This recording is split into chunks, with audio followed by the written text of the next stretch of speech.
Hello guys, I'm back. Nagluto na naman tayo ng chili garlic crab guys.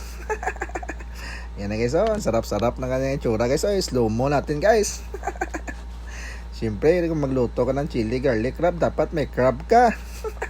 hindi pwedeng, hindi pwedeng hipon yung gagamitin mo kasi crab ang tawag. Sa mainit na kawali guys, nagpatunaw na tayo ng butter. At hindi pa natunaw, nilagay na natin yung bawang at saka isunod na yung sibuyas. At pag lumabas na yung kanyang aroma guys, ilagay mo na yung ating bida, yung chili, yung crab. Chili garlic crab tuloy. Halo-haloin lang yan natin guys.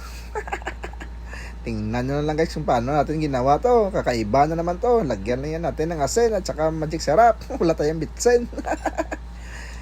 Ang kakaiba dito guys, coke nilagay natin. Kasi kung ano lang meron sa atin, yun lang yung gagamitin natin at saka tomato sauce. Yan yung ating gamit panimpla guys. Halo-haloin lang yan natin guys. Mukhang may oyster sauce na yung kanyang sabaw guys. O, tingnan nyo. Nang dahil yan sa coke guys. At yan na guys, halo-haloin na natin at ilagay na yung ating chili garlic mix. Yan na guys, o, para manghang guys. Lagyan nyo yan guys. Halo-haloin lang yan ng mabuti guys para lahat ay makakatikim ng ating pampalasa na inilagay. Hindi pwede yung isa maalat, yung isa mapakla. At takpan na natin guys. At yan guys, oh, update sa Mount Canlaon guys. Kanina guys. Yan yung itsura ng Mount Canlaon guys, oh. Bumubuga ng usok pero puti yung lumalabas. Hindi nung nakaraang araw na maitim.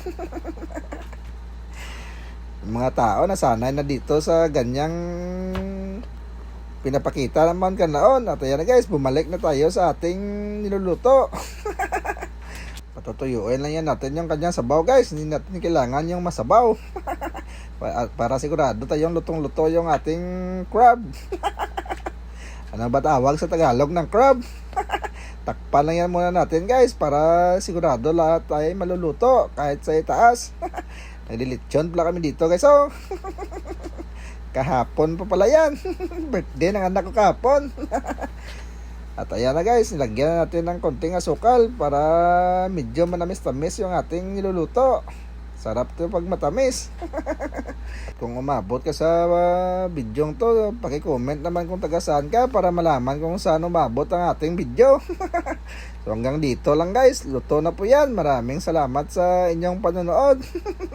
Hanggang sa muli, paalam, bye bye.